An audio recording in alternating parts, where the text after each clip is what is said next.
Guys, tulad nga sa advice natin sa isa nating video na kapag may negosyo ka sa Pilipinas, ay mas maigi na mag-invest ka sa CCTV. Dahil marami nang nabibiling mura sa Lazada at sa Shopee. Dahil tulad dito sa karanasan ni Kabayan sa kanyang tindahan, though maliit lang naman na bagay dito sa binabahagi niya, pero paano kung malakihan? So at least may habol ka at pwede mong makita or may pahuli kung sino ang may gawa. At proof na rin na hindi ka nandadaya. May share lang ako sa inyo ha. Talagang ako ngayon talaga kaiba yung aking pakiramdam, parang tumaas yung aking blood pressure, hindi ko alam.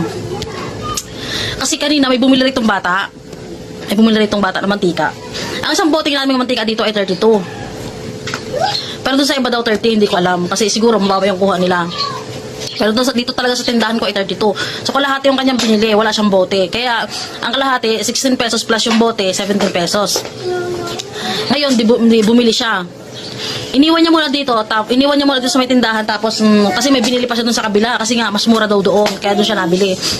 Basta marami siya doon binili, tapos yung mantika iniwan niya rito. Dinaanan niya na yung mantika dito. Tapos nakauwi na siya. Mga ilang minuto na, siguro may 20 minutes na bago siya bumalik.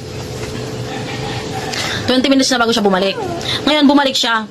Sabi niya, binabalik niya yung kalahating boteng mantika kasi wala daw sa kalahati. Wala daw sa kalahati yung bote. Binalik niya sa akin, talagang wala sa kalahati kasi hanggang dito na. Pinapakita niya sa akin yung mantika hanggang dito na. Ngayon sabi ko, hindi, ganyan yan ang binigay ko sa'yo. Kalahating bote yan ang binigay ko sa'yo. Kasi pinapakita niya sa akin hanggang dito na lang yung laman, oh, hanggang dito. Sabi, pinakita ko pa ito ka ako yung mantika na hinati ko, ito yun. At ito naman yung isang bote kasi yan, oh, ayan, yan ang isang bote. Ayan, ito yung kalahati. Pag hinati ko to, ito talaga, hindi talaga to puno. Lahat ng binili ko ganyan, lahat talaga, ganyan. Ganyan talaga, hindi talaga lahat puno. Hindi siya punuan. Kaya pag hinati mo, ganito ang kakalabasan. Pero yung sinusuli ng bata ay hanggang dito lang. Hanggang dito lang. Sabi ko, hindi ganyan yan yung binigay ko sa iyo. Kitang-kita mo yon, hawak mo yon. Sabi ko gano'n.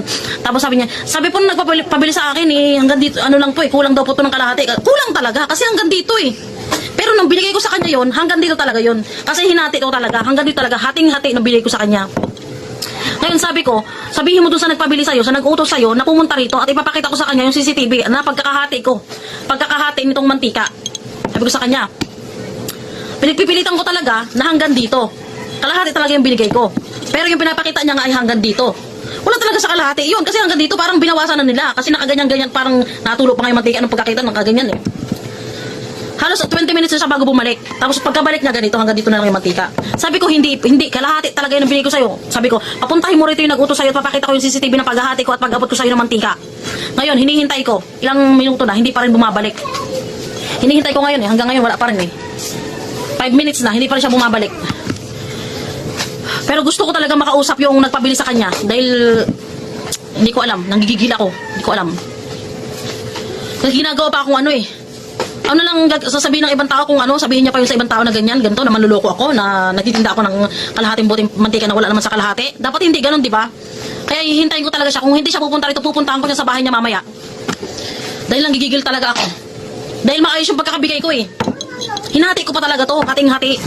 Pinapantay ko pang ganyan. Tapos babalik dito, hanggang dito lang, sasabihin na hindi kalahati yung binigay ko mantika. Dito talaga sa tindahan talagang, dami mo talagang talagang tao. Talaga. Yun naman po. Pasensya na, naglabas lang talaga ako ng naglabas talaga ako ng saloobin ko. Ito naman yung isa pang issue sa tindahan din ng isang kababayan po natin sa Pilipinas na kung may CCTV sana siya, ay pwede makilala or may pahuli ang na-scam sa kanya. Nagpa-blatter na po ako sa pulis, kaso sabi sa pulis hindi siya pwedeng i-blatter kasi ultimong pangalan hindi ko alam. Na-scam ako ng 6,600 pesos. Nangyari lang to kanina February 13, 10:30 ng umaga. May nagpunta rito na nakamotor na lalaki. Nagpakilala siyang ahente siya ng Red Horse. Una, tinanong niya ako kung saan daw ako nagpapadeliver ng Red Horse. Ngayon, sinabi ko kung saan ako nagpapadeliver. Kung gusto ko daw bang kumuha sa kanila ng Red Horse. Ang ganda kasi ng offer niya. Biruin niyo ang Red Horse ngayon, magkano na? 670, 680 na isang case. Pero ang offer niya is 450 lang. Yung 500 ml tsaka 1 liter, 450 lang daw isang case. So nabigla ako, sabi ko, bakit ang mura? Hindi kaya ano yan kuya? Tapos biglang sabi niya, palusot lang po namin yan. Sabi niya, 12 case po yun. Sabi niya ganyan. Minsan lang po ito. Sabi niya ganyan. Kapag po kinuha niyo to, mula po ngayon, kapag kami palusot po kami, sa inyo na po namin ibabagsak. So natuwa naman ako kasi 450 times 12 pieces or 12 cases, 5,400 lang yung babayaran mo. Sabi ko, o di sige kuya, Sabi kong ganyan. Yung truck po namin nandyan lang sa kanto, sabi niya ganyan. Hindi ko na naisip na scammer siya kasi Friday, yun talaga yung deliver ng RH dito sa lugar namin. So umalis muna siya. Pagbalik niya, sabi niya, ma'am, kung gusto niyo po dagdagan po natin ng isang kahon ng gin. 1-2 lang po ang bigay ko sa iyo. Sabi niya ganyan. Ang isang kahon po ng gin ngayon is nasa 1-4, 1-5 na ata siya. So ang laki ng maliles ko kung 1-2 ko lang siya kukunin. Kung 5-4 plus yung 1-2, 6,600 pesos. Yung total ng item na kukunin ko sa kanya.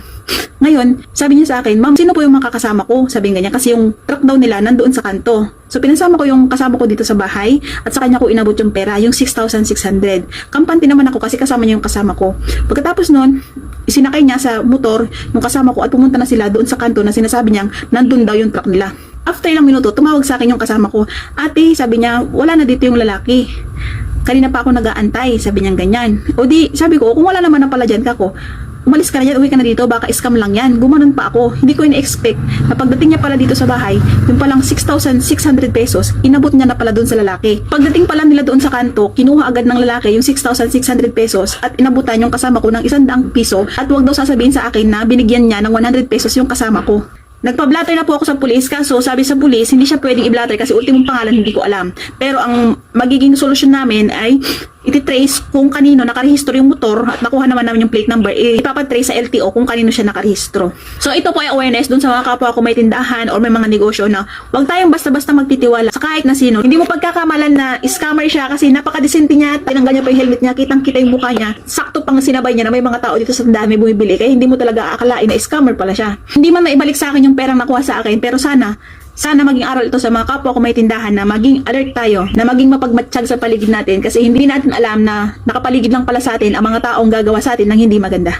Ang problema naman nakikita ko sa Pilipinas or sa batas sa Pilipinas kapag ganitong mga kaso, ikaw na nga ang na-scam or natangayan ng pera, pero kapag nag-file ka ng kaso, ikaw na ang maabala at magagastusan. Pero kapag nahuli ang suspect, ay sorry lang ang matatanggap mo at walang perang maibabalik. Hindi kagaya dito sa ibang bansa na kapag nanloko ka or nagnakaw ka at kapag nahuli ka, ay ipapabalik sa iyo ang halaga ng ninakaw mo at abala or danyos na nagastos ng pinagnakawan mo.